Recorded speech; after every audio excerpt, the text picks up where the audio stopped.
پورا ملک کا رموز سلطنت چلانے کے حوالے سے جو بھی افیکٹی ہے, جو وکٹم ہے, جو سائل ہے, انہوں نے اس کی بات سننی ہوتی ہے, صرف الیکشن تو نہیں کرانے ہوتے نا. لیکن ان کی پرائیورٹی لسٹ میں ہے یہ. سپریم کورٹ نے نوٹس میں کہا ہے کہ تمام افسران 14 اپریل کو چیف جسٹس چیمبر میں پیش ہوں, کیونکہ الیکشن کے لیے فنڈز کی فراہمی توہین عدالت کی کارروائی سے زیادہ. دیکھیے یہی تو میں بات کرنا چاہ رہا ہوں کہ اب ہم تصادم کی طرف جا رہے ہیں.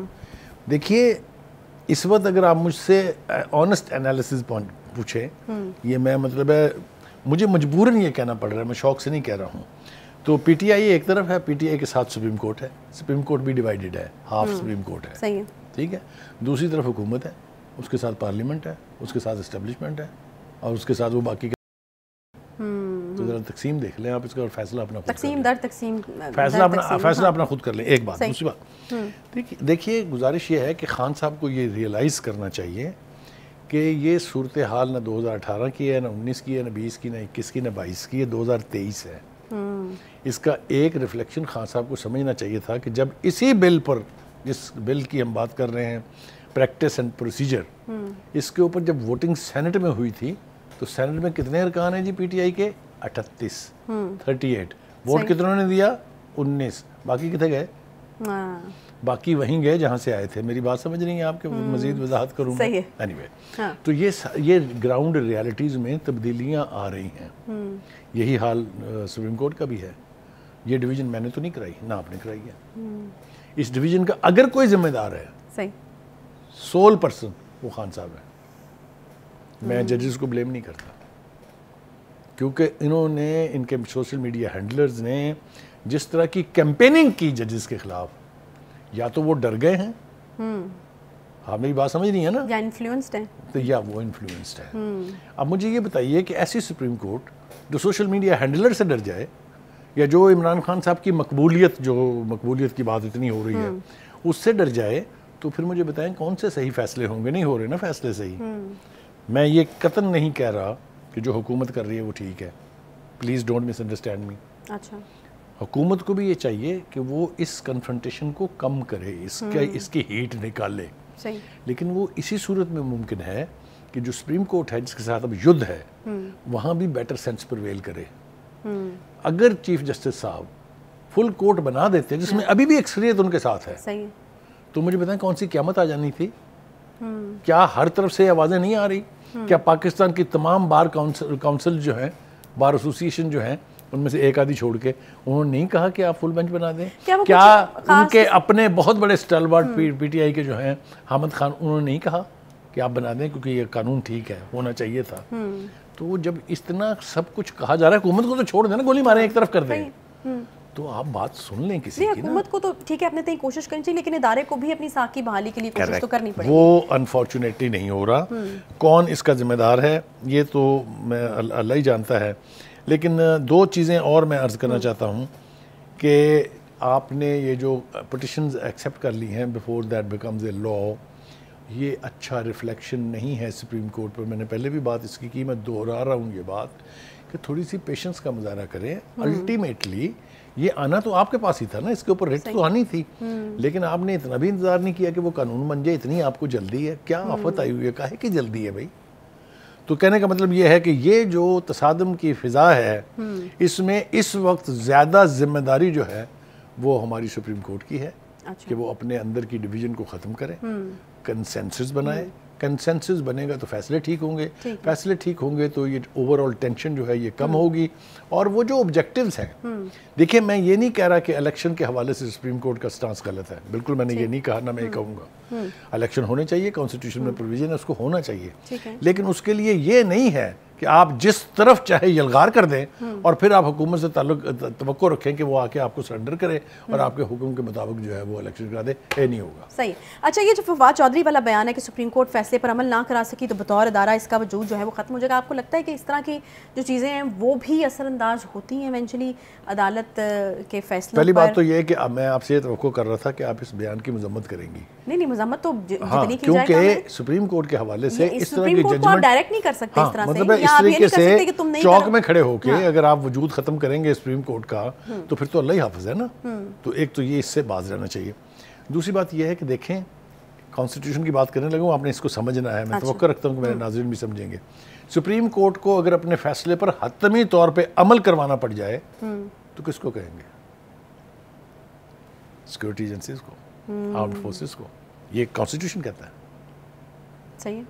تو آپ سوچ لیں کیونکہ ایسا فیصلہ جو کنسنسس سے نہیں ہوگا، ایسا فیصلہ جو کنٹروورسی کو اور زیادہ ہوا دے گا، اس کے اوپر امپلیمنٹیشن کیسے ہوگی؟ یہ ٹائیگر فورس نے تو نہیں امپلیمنٹ کرانا، یہ تو پاکستان آرمی کرائے گی. ٹھیک ہے. تو یہ ساری چیزیں مد نظر رکھنی چاہیے، خود بھی اور ہماری جوڈیشری کو بھی اور ہماری حکومت کو بھی. مطلب ہے یہ میری گفتگو جو ہے کسی طرح سے لائسنس نہیں ہے حکومت کے لیے کہ وہ جو مرضی کرے کوئی پوچھنے والا نہیں. یہ بھی ایک طریقہ ہے اثر انداز کرنے کا. ایبسولوٹلی. دیکھیے خان چودھری، آپ نے فواد چودھری صاحب نے جو گفتگو کی ہے، ان کا کوئی مقصد تو رہا ہوگا نا، ہمیں تو بونگی نہیں ماری نا انہوں نے. وہ جو مقصد ہے وہ پورا کروا کے سپریم کورٹ کو آپ مزید کنٹروورشل بنا رہے ہیں. مزید کنٹروورشل نہیں بنانا چاہیے. عدلیہ کا نظام اگر کامیاب نہ ہو، اگر فلاپ ہو جائے تو معاشرہ ڈوب جاتا ہے. یہ کوئی یہ وہ چیزیں نہیں ہے میں اپنی کو وزڈم بگاڑ رہا ہوں. بالکل سزا اور جزا کا کانسیپٹ جس سوسائٹی میں سے ختم ہو جائے گا وہاں پر تو پھر کچھ بھی نہیں رہے گا. ایک چھوٹے سے یہاں پہ بریک لیتے ہیں جی، بریک کے بعد آ جائیں جی. بریک ایک چھوٹا سا لیتے ہیں، بریک کے بعد واپس آتے ہیں، ساتھ رہیے.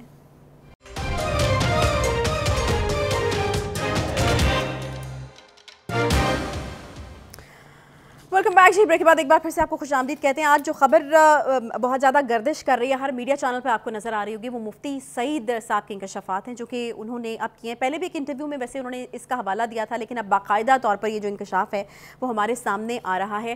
اور وہ انکشاف وہ یہ کر رہے ہیں کہ عمران خان اور بشرا بی بی نے سب کچھ جانتے بوجھتے ہوئے عدت کے دوران جو ہے وہ نکاح کیا تھا. اب سوال یہاں پر یہ اٹھ رہا ہے کہ مفتی صاحب جو ہیں یہ جو انکشافات ہیں وہ اب کیوں کر رہے ہیں، اور اب کرنے کے پیچھے کچھ وجوہات ہیں کیا؟ اگر کرنے چاہیے تھے، اگر وہ واقعی سچ سامنے لانا چاہتے تھے تو پھر میرا خیال ہے کہ ان کو پہلے جو ہے وہ اس حوالے سے بات کرنی چاہیے تھی. تو اس کے پیچھے کیا کچھ وجوہات ہو سکتی ہیں؟ ٹائمنگ جو ہے وہ بھی اس حوالے سے امپورٹنٹ ہو سکتی ہے، اس پر ہم بات کریں گے. بخاری صاحب، آپ کو کیا لگتا ہے مفتی سعید صاحب کو کیوں ضرورت پڑی اب اچانک سامنے آ کر جو ہے وہ اس طرح کی انڈرٹیکنگ دینے کی؟ صحیح سوال آپ نے پوچھا ہے. یقینی طور پہ اگر وہ وجہ نہ ہوتی جس کا کہ مجھے علم ہے، میں آپ کے ساتھ شیئر کرتا ہوں ابھی، تو پھر ان کا یہ بیان، اس کی ٹائمنگ کے بارے میں سوالات اٹھ سکتے تھے. اب چونکہ ایک پٹیشنر چلا گیا ہے عدالت میں جس نے یہ چیلنج کیا ہے کہ جی یہ نکاح جو ہے یہ غیر شرعی ہے، سوری، اور غیر شرعی نکاح کے حوالے سے تو آپ کو پتہ ہے اسلام کے اندر تو بڑی پابندیاں بھی ہیں اس کے اوپر. تو ایک تو مولانا مفتی سعید صاحب کو بیان اس لیے دینا پڑا کہ اب ان کی ظاہر ہے طلبی ہوگی عدالت میں بھی، کیونکہ مین کلپریٹ تو وہی ہے نا جنہوں نے پڑھا تھا نکاح. کیونکہ ان کے اوپر ایک نکاح خواہ کی حیثیت سے بھی بہت ساری ذمہ داریاں ہیں کہ انہیں تمام گراؤنڈ ریالٹیز کا ادراک ہونا چاہیے جب وہ نکاح پڑھانے کا فیصلہ کریں. صحیح ہے، لیکن مفتی صاحب تو یہ کہہ رہے ہیں، انہوں نے جواز پیش کیا ہے کہ میں نے وہ ایک خاتون اور موجود تھی وہاں، ان سے سب کچھ پوچھا تھا تو انہوں نے کہا کہ یہ نکاح جو ہے بالکل شرعی ہے، آپ اس کو پڑھا دیں. لیکن جو میرے لیے زیادہ تکلیف دہ بات ہے وہ ہے نکاح کے اوپر نکاح پڑھائے جانے کی. جب کاروائی ہو رہی تھی تو وہ نکاح خان صاحب فرماتے ہیں کہ میں نے عمران خان صاحب سے بھی پوچھا، اچھا، اور اس کے حوالے سے جو وہ گفتگو کرتے ہیں کہ جی میرا نکاح ہونا اس وقت بڑا ضروری تھا کیونکہ میں نے پرائم منسٹر بننا تھا. اب اگر یہ گفتگو خان صاحب نے کی ہے تو مجھے اس پر اور زیادہ حیرانی ہے. اگر مفتی صاحب نے گھڑی ہے تو اس سے بھی زیادہ پریشانی ہے. مفتی صاحب نے ان رائٹنگ دیا ہے اس بار، یہ وہی کہہ رہا چیز ہوں، نہیں حلفیہ بیان ہے، عدالت میں ہوا ہے، ہاں حلفیہ بیان ہے، ان رائٹنگ سگنیچر حلفیہ بیان. تو یہ جو پوری کاروائی ہے ضابطے کی، اب چونکہ عدالت تک چڑھ گئی ہے تو اس میں ابھی اور بہت سارے چونکا دینے والے انکشافات ہوں گے.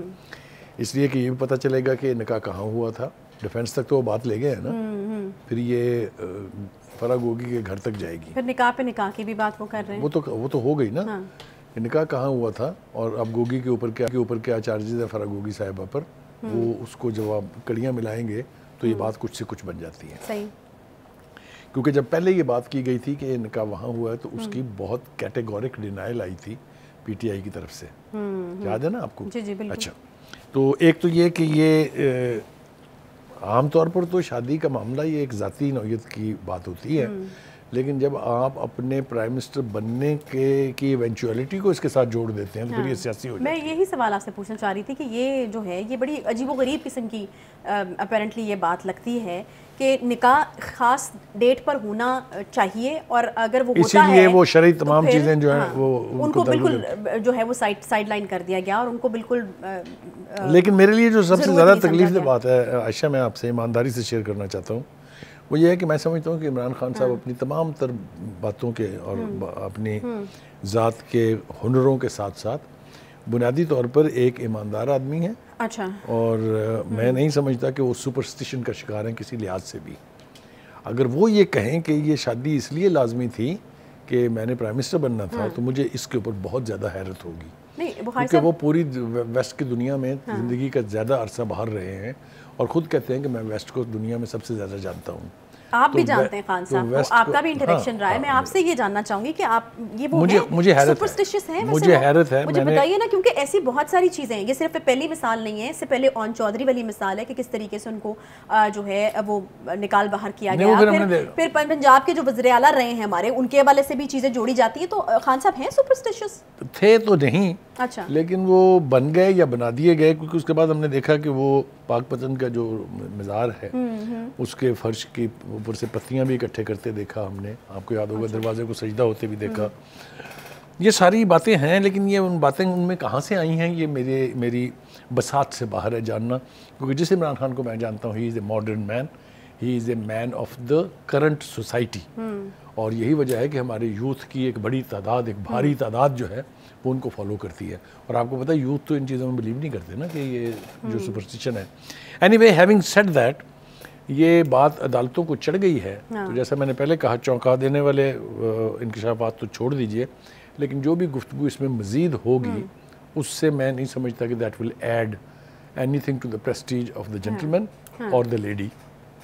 تو صاحب اس کے بعد he has all the right نا کہ وہ عدالت میں چلے جائیں، کیونکہ مفتی صاحب کی طرف سے اگر عدالت میں تو آلریڈی معاملہ ہے. ہاں جی، نہیں عدالت میں تو ان کے ڈسکوالیفیکیشن کے لیے، ڈیفیمیشن کے لیے بھی جا سکتے ہیں اگر وہ سمجھتے ہیں کہ یہ جو الزامات ہیں وہ. اب دیکھنا یہ ہے کہ اس کی پروسیڈنگ جو ہے کیا رخ اختیار کرتی ہے. ہم اس کے اوپر اگر پری سپوز نہ کریں، پہلے سے پریڈکشن نہ کریں تو زیادہ بہتر ہوگا. اب جناب جو اور ایک الائڈ ڈیولپمنٹ ہے وہ یہ ہے کہ جو خان صاحب کے بڑے برے وقتوں کے، اچھے وقتوں کے ساتھی تھے، وہ آہستہ آہستہ ڈسٹنس کر رہے ہیں خان صاحب سے. تو میں یہ گفتگو نہیں کرتا اگر میرے پاس ویلڈ ریزن نہ ہوتی. میرے پاس ریزن ہے اعظم سواتی صاحب کا اسٹیٹمنٹ جو میں نے اور آپ نے دیکھا دونوں نے. اس میں وہ کہہ رہے ہیں کہ شہزاد اکبر اور خسرو بختیار جیسے لوگ ہمارے ماتھے پر کلنک کا ٹیکا تھے.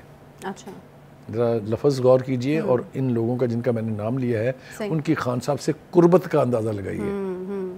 یعنی میں شہزاد اکبر صاحب، مرزا شہزاد اکبر صاحب جو ہیں، انہوں نے جو تباہی کی ہے خان صاحب کی ریپوٹیشن کی، خان صاحب کی ذات کی، خان صاحب کی پارٹی کی، میرا خیال ہے کوئی بدترین دشمن بھی نہیں کر سکتا. اس لیے کہ انہوں نے جعلی کیسز اپنے دماغ میں بنائے، ان کو کیسز میں تبدیل کیا اور عدالتوں تک لے گئے. ایک کے بعد دوسرا کیس اٹھا کے عدالتوں نے پھینکا ہے. چاہے وہ نیب تھی، چاہے وہ سپریم کورٹ تھی، چاہے چاروں ہائی کورٹس تھی. 3 آبزرویشنز تھی ان کی. A, it's badly prosecuted case, it is badly formulated case, it's badly conceived case. یہ عدالتوں کے ریمارکس رہے ہیں، میں اپنے پاس سے نہیں کہہ رہا ہوں. آج وہ کہاں ہیں؟ خان صاحب کے احتساب کے بیانی کے علم بردار ہیں. جی علم بردار کیا تھے؟ وہ مین پلر تھے. خسرو بختیار صاحب کدھر ہے؟ اب اس کے بارے میں کچھ زیادہ نہیں کہنا چاہتا، اس لیے کہ ہمارے لیے بڑے محترم لوگ ہیں یہ. اچھا، کچھ اور لوگ بھی ہیں بھائی صاحب جو اب مجھے پتا تھا آپ آئیں گی اس طرف. دیکھیے، شیخ رشید صاحب جو زمان پاک سے نکلنے کے لیے تیار نہیں تھے، کوئی میٹنگ ایسی نہیں ہوتی تھی جس میں وہ شامل نہ ہوں. وہ بھی اب صرف فون کرتے ہیں خان صاحب کو. اچھا، کیونکہ ان کا جو الزام تھا نا سیاستدانوں کے اوپر کہ سب جو ہیں جی ایچ کیو کے گملے کی پیداوار ہیں، انہوں نے اپنا مارز وجود میں آنا کبھی بیان نہیں کیا کہ میں کہاں سے آیا ہوں. لیکن بہرحال ان کا بخار تو اتار دیا جناب جنرل باجوہ نے. اس نے کہا وہ اس زوم میں رہتے ہیں اور اس غلط فہمی میں رہتے ہیں کہ وہ برج ہیں between the security agencies and the rest. ایسا کچھ نہیں ہے. اس کے بعد سے ان کے غبارے کی ہوا اس لیے نکل گئی کہ پھر اس کے بعد رہ جاتا ہے کیپٹن اور میجر لیول کے لوگوں کے ساتھ آپ کی انٹریکشن، اور آپ تاثر یہ دیتے ہیں کہ شاید جرنیل بھی آپ سے مشورہ کیے بغیر نہیں چلتے ہیں. ویئر از مراد سعید؟ کڑا وقت ہے نا، تو مطلب ہے حملہ ہو چکا ہے زمان پاک پہ، اس کے بعد سے بھی ٹینشن ہے. وہ آپ کو نظر نہیں آ رہے، آپ کو شہریار افریدی نظر نہیں آ رہے، زمان پاک والے واقعے تک تو تھے، آپ کو عثمان ڈار صاحب نظر نہیں آ رہے. یہ وہ لوگ تھے جن کو اٹوٹ انگ کہا جاتا ہے خان صاحب کا. میں یہ نہیں کہہ رہا کہ یہ لوگ چھوڑ گئے ہیں، یہ بھی تو ہو سکتا ہے نا کہ خان صاحب خود ان سے ڈسٹنس کر رہے ہیں. کیونکہ وہ جو شہریار افریدی صاحب کہتے تھے میں نے اللہ کو جان دینی ہے، میں نے اپنی ان گناہگار آنکھوں سے وہ ویڈیو دیکھی ہے، کدھر ہے وہ؟ اچھا چلیں، اگر میں اس پر آپ کا تجزیہ مانگوں کہ یہ جو تمام نام آپ نے لیے ہیں ان میں کیا چیز ایک کامن ہے جس کی وجہ سے اب وہ خان صاحب کے ارد گرد ہمیں نظر نہیں آتا؟ وہی چیز کامن ہے جو 38 میں سے 19 رہ گئے والی. اچھا وہی والی.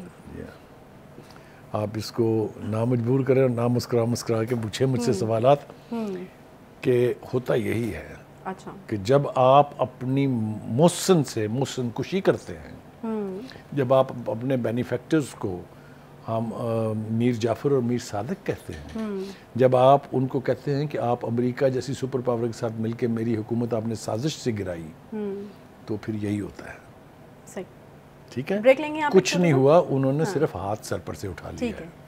اسی لیے جو ہے وہ کچھ جگہیں خان صاحب کے ارد گرد جو ہیں وہ خالی نشستیں نظر آتی ہیں. چھوٹا سا بریک کے بعد واپس آتے ہیں، ساتھ رہیے.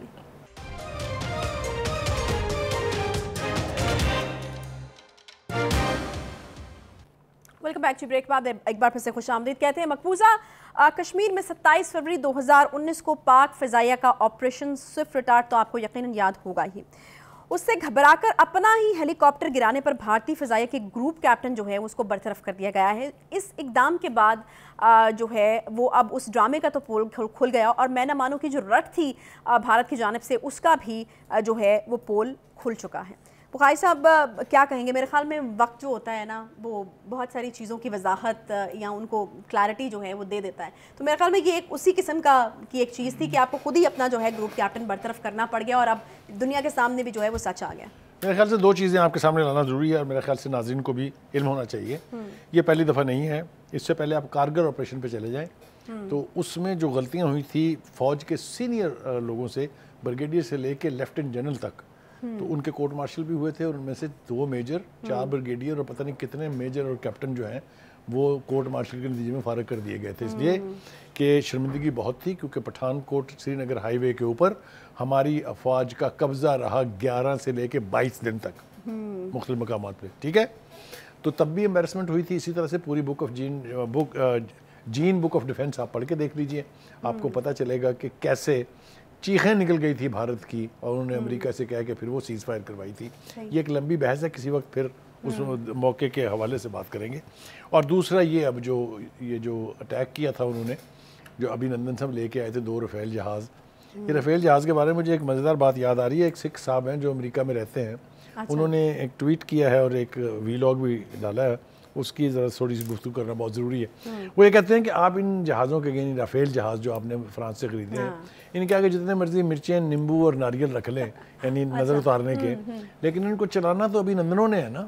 اور ابھی نندنوں صاحب نے چلا کے جو اس کا حشر کروایا پاکستان کی ایئر فورس کے ہاتھوں، وہ بھی آپ کے سامنے ہے. اس نے ایک مشورہ بڑا مزے کا دیا. اس نے کہا جی ہندوستان کی قیادت کو چاہیے کہ رافیل لیں فرانس سے، اور پائلٹ بھی وہیں سے لیں، کیونکہ اگر انہوں نے نہ لیے پائلٹ تو حال ان کا وہی ہونا جو ابھی نندن کا ہوا. ایک دوسری بات یہ ہے کہ جو یہ آپ نے حوالہ دیا ہے کہ گروپ کیپٹن صاحب جو ہیں ان کو فارغ کر دیا گیا، ان کا باقاعدہ کورٹ مارشل ہوا ہے. اور کورٹ مارشل میں پروسیڈنگ جو ہیں وہ حقائق کے اوپر ہوتی ہیں. یہ جب ہیلی کاپٹر گرا تھا تو پہلے تو انہوں نے الزام ہم پر لگا دیا تھا نا. بھارت میں تو کسی کی ہوا سرک جائے تو کھٹاک سے پاکستان کے اوپر الزام لگا دیتے ہیں وہ. تو اسی طرح انہوں نے کہا تھا کہ یہ ہیلی کاپٹر جو ہے یہ پاکستان نے گرایا ہے، جس میں 7 جو ہیں ان کے بہت سینئر لوگ جو ہیں ان کی ہلاکتیں ہوئی تھی. 6 اہلکار تھے اور 7واں ایک ان کا ٹیکنیشینز تھا. دوسری بات یہ ہے کہ ایک دعویٰ یہ بھی کیا تھا بخاری صاحب کہ ہم نے ان کا طیارہ جو ہے وہ گرا دیا. پھر انہوں نے دعویٰ کیا کہ ہم نے F-16 گرا لیا ہے، جو آج تک وہ ثابت نہیں کر سکے. اور پارلیمنٹ میں شرمندگی اٹھانی پڑی، کیونکہ پارلیمنٹ میں جب یہ سوال کیا گیا تو ان کے پاس کوئی جواز نہیں تھا. اسی طرح سے انٹرنیشنل لیول کے اوپر بھی مختلف جگہ پر بڑی ہزیمت اٹھانی پڑی ہندوستان کے لیڈروں کو، جب ان سے سوال پوچھا گیا کہ تھے وہ F-16 جناب. اور دوسری بات یہ ہے کہ پاکستان کے جو کیپیبلٹی ہے، یہ جو پاکستان کی مہارت ہے، خاص طور سے پاکستان ایئر فورس کو میں کریڈٹ دینا چاہوں گا کہ آج کل جنگیں 2 فورسز جیتتی ہیں. یہ لینڈ فورسز جو ہیں ان کے تو آپریشن بہت کم ہو گئے ہیں. اب یہ ایئر فورس ہے اور نیوی ہے. اللہ کا شکر ہے کہ جو ہمارا بدترین دشمن ہے ہندوستان، اس کے حوالے سے ہماری نیوی اور ایئر فورس کی کارکردگی بھی کسی سے کم نہیں رہی.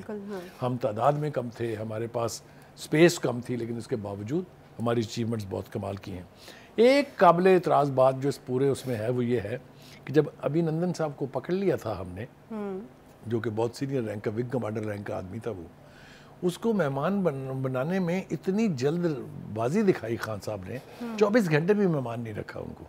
چائے پلا کے اس کا میک اپ کر کے تو فوری طور پہ اس کو واگا بارڈر کے اوپر جا کے چھوڑ آئے تھے. کسی نے اپریشیٹ کیا؟ ہندوستان نے کہا تھینک یو ویری مچ. اگر خدا نہ خواستہ میرے منہ میں خاک، اگر یہ پاکستان کا پائلٹ انہوں نے پکڑا ہوتا، پھر دیکھتے کہ وہ کب آپ کو ملتا ہے اور دنیا و جہان میں آپ کا کیا اشر ہو رہا تھا. تو یہ اس بات کے اوپر اعتراض میرے خیال سے فورسز کو بھی ہے. عمران خان صاحب کو کیا جلدی تھی؟ ویسے بھی وہ اس وقت تک، یہ اس وقت کا دور ہے تقریباً جب وہ دعائیں کر رہے تھے کہ یا اللہ مودی صاحب کو جتا دے، کیونکہ وہ جیتیں گے تو کشمیر کا مسئلہ حل ہوگا. ان کی دعاؤں کے نتیجے میں کشمیر کا مسئلہ کیسا حل ہوا ہے؟ آگے مزہ آیا آپ کو کہ نہیں کہ کیا مسئلہ حل ہوا ہے کشمیر کا؟ اینی وے جی، میں وہی کہہ رہی ہوں کہ وہ آئی فیل یا آئی سپوز کہ وہ کافی آپٹمسٹک تھے کہ مودی صاحب آ جائیں تو چیزیں اچھی ہو جائیں گی، پائلٹ واپس کر دیں تو شاید تعلقات جو ہیں وہ، تو وہ کافی آپٹمسٹک نہیں، وہ ہوئے تو نہیں، لیکن اس کو ہی کہتے ہیں لیڈرشپ کا failure. when you take decisions which do not serve you better، تو پھر یہی حال ہوتا ہے. صحیح. اچھا بخاری صاحب، یہ سری نگر میں جی سمٹ کا اجلاس اور اس کے 2 اجلاس کہا جا رہا ہے کہ وہاں پر ہو رہے ہیں، اور پاکستان کی طرف سے شدید مذمت کی جا رہی ہے، اور ویسے بھی یہ کسی طور بھی درست اقدام نہیں ہے کیونکہ ڈکلیئرڈ ہے مقبوضہ کشمیر کا جو علاقہ ہے، سری نگر کا جو علاقہ ہے، کہ وہ جو ہے متنازع ٹیریٹری ہے. تو کس طرح سے جو ہے وہ بھارت ان کا انعقاد وہاں پر کر سکتے ہیں؟ دیکھیے اس کی تفصیل میں جانے سے پہلے میں 2 چیزیں عرض کرنا چاہتا ہوں. ایک تو یہ کہ مین سمٹ وہاں نہیں ہو رہی ہے. 22 سے 24 تک ایک تو سیاحتی ورکنگ گروپ ہے، اور دوسرا ہے امور نوجوانان، اس کے حوالے سے 2 اجلاس ہیں جس کو کہتے ہیں کہ آپ سائیڈ میٹنگز. یہ انہوں نے وہاں سری نگر اور لیہ کے علاقے میں رکھی ہیں. یہ کوششیں بھارت کی جو ہیں یہ نئی نہیں ہیں. ہمیشہ دیکھیں وہ انٹرنیشنل جرنلسٹ کو مقبوضہ کشمیر میں گھسنے نہیں دیتے ہیں، مگر اسرائیل کو پوری ایکسیس ہے. اس کے جرنلسٹ بھی آتے ہیں وہاں پر، اس کے ٹرینر بھی آتے ہیں، اس کے آرمی کے ایکسپرٹس بھی آتے ہیں. کئی دفعہ یہ مطالبہ جو ہے جو OIC ہے اس کانفرنس میں اٹھایا گیا، خاص طور سے جو کشمیر کی رابطہ کمیٹی ہے اس نے بہت دفعہ یہ کوشش کی کہ ایک ڈیلیگیشن جانے دیا جائے تاکہ وہاں کے حالات کا ہمیں پتہ چل سکے، لیکن آج تک جو ہے وہ بھارت نے اس کی اجازت نہیں دی ہے. ایک بات. دوسری بات یہ ہے کہ کشمیر از اے ڈسپیوٹڈ ٹیریٹری. ڈسپیوٹڈ ٹیریٹری کے اوپر آپ اس طرح کے یونائٹڈ نیشن کے بینر کے نیچے کبھی کوئی اجلاس نہیں کر سکتے. اچھا، کوئی اجلاس بھی نہیں کر سکتے؟ ہو ہی نہیں سکتا یہ کبھی بھی، اس لیے کہ وہ ڈسپیوٹڈ ٹیریٹری ہے. فارن آفس نے بھی جو ہے اس کو یکسر میں جو تعریف کرنا چاہتا ہوں اپنے فارن آفس کی وہ یہ ہے کہ انہوں نے وقت سے اس ایشو کو اٹھایا ہے. ابھی 22 اور 24 مئی تو بہت دور ہے نا، لیکن صرف ایک بیان دینا کافی نہیں ہے. ٹھیک ہے، میرے خیال سے اس کے اوپر ڈپلومیٹک افینسو لانچ کرنا چاہیے. ہمیں چاہیے کہ ہم اپنے ایمبیسڈر سے کہیں کہ وہ اپنے ہوسٹ گورنمنٹس کے جو فورن آفیسز ہیں ان میں جا کے اس کے اوپر شور مچائیں کہ یہ دیکھیے کس طریقے سے یونائٹڈ نیشنز کی سیکورٹی کونسل میں جو 7 دہائیوں سے قرارداد پڑی ہوئی ہے اس کی کتنی بلیٹنٹ وائلیشن ہو رہی ہے. اسی طریقے سے چاہیے کہ ہم اپنے پارلیمنٹ کے ڈیلیگیشن تشکیل دیں اور انہیں امپورٹنٹ کیپٹلز میں بھیجیں. مثال کے طور پہ جو یونائٹڈ نیشن کے 5 پرماننٹ ممبرز ہیں ان کے کیپٹلز میں جائیں، جا کے ان کو بتائیں گے یہ دیکھیں کیا ہو رہا ہے. صرف ایک بیان دینے کے بعد خاموش ہو کے بیٹھ جانے کا مطلب یہ کہ بھارت جو کر رہا ہے وہ ٹھیک کر رہا ہے. اس کے اوپر شور و غوغا مچانا چاہیے اور بہت زیادہ مچانا چاہیے. اچھا بخاری صاحب، کہ بھارتی حکومت کا جو فوکس ہے وہ کیا صرف کشمیر کی طرف ہے؟ کیونکہ وہاں ہم دیکھ رہے ہیں کہ باہر سے ہندوؤں کو لا کر بسایا جا رہا ہے، پھر اس طرح کی چیزیں کر کے اپنے قبضے کو دوام دینے کی کوشش کی جا رہی ہے، جیسا کہ فارن آفس نے کہا ہے. اور بھی تو چیزیں چل رہی ہیں، خالصتان جو ہے وہ رکنے میں نہیں آ رہا وہ نعرہ، اور اس کی بھی ایک تحریک چلی. وہاں پر بھی کچھ سوچتے ہیں، وہاں پر بھی کچھ کرتے ہیں، یا صرف کشمیر فوکس ہے؟ آپ نے بہت صحیح سمت میں سوال اٹھایا ہے. دیکھیے جو مماثلت ہے اسرائیل میں اور بھارت میں وہ یہ ہے کہ یہ وہاں کی آبادیوں کے جو مسلمانوں کی آبادی ہے اس کی حیت بدل رہے ہیں. یعنی باہر سے لوگوں کو پیسے دے کے بلا کے ان کو گھر بنا کے دیے جا رہے ہیں کہ وہ وہاں آ کے آباد ہوں، تاکہ جو فلسطینیوں کی ایوریج ہے کیونکہ وہ میجورٹی میں ہے اس کو اقلیت بنانے کے لیے باہر سے لا کے لوگ بسائے جا رہے ہیں. اسی طرح سے ہندوستان بھارت یہ بہت عرصے سے کر رہا ہے.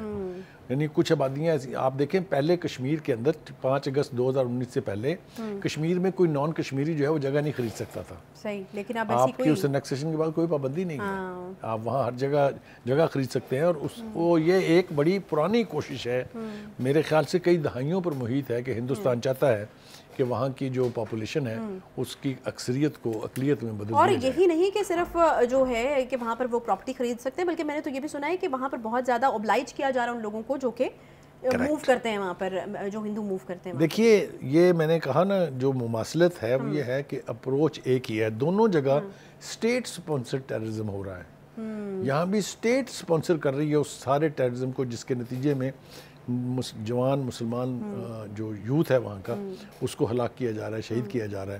وہاں کی خواتین کی عزتیں لوٹی جا رہی ہیں. یہی حال سب کچھ وہاں ہو رہا ہے. آپ نے کل دیکھا نہیں وہاں کیا منظرنامہ تھا القدس میں؟ کبھی آپ نے سنا تھا کہ کوئی یہ جرت کرے گا کہ اندر مسجد کے اندر نمازی پڑھتے ہیں کو دھکے دیے جائیں اور ان کو باہر نکال دیا جائے؟ یہ اس لیے کہ سارے جو مامے ہیں نا یہ انسانی حقوق کے، امریکہ ہے، میں نام کیا لوں، برطانیہ ہے، جتنے بھی جو 5 کے 5 پرماننٹ ممبرز ہیں یونائٹڈ نیشن کے، ان کا ضمیر پتہ نہیں کہاں سو جاتا ہے، جا کے آنکھوں سے دیکھ رہے ہیں سب کچھ کیا ہو رہا ہے. کیا یونائٹڈ نیشن کی ذمہ داری نہیں ہے کہ وہ کہے کہ ہم وہاں اجلاس نہیں کریں گے اس لیے کہ دیٹس اے ڈسپیوٹڈ ٹیریٹری؟ تو کیا یہاں ہندوستان کے ساتھ مل کے کنائنس کے ساتھ یہ نہیں ہو رہا؟ پھر وہ کہتے ہیں، ہمیں بتاتے ہیں دنیا کے انسانی حقوق کیا ہوتے ہیں. تو میں سمجھتا ہوں کہ ہمارے فارن آفس کو اس کی شدید صرف مذمت نہیں کرنی چاہیے بلکہ ایک کمپین لانچ کرنی چاہیے. بالکل، یہاں پر بھی ہم دیکھ رہے ہیں کہ ان کی دوغلی پالیسی انسانی حقوق کے بارے میں اگر بات کی جائے تو وہ بڑے علمبردار بنتے ہیں انسانی حقوق کے، لیکن جہاں مسلمانوں کے حقوق کی بات آتی ہے وہاں پر ان جیسی وائلیشنز جو ہیں وہ کہیں اور دیکھنے میں نہیں آتی. اس کے ساتھ ہی پروگرام کا وقت یہاں پر ختم ہوتا ہے. انشاءاللہ کل ملاقات ہوگی. آپ سے خیال رکھیے اپنا. اللہ حافظ.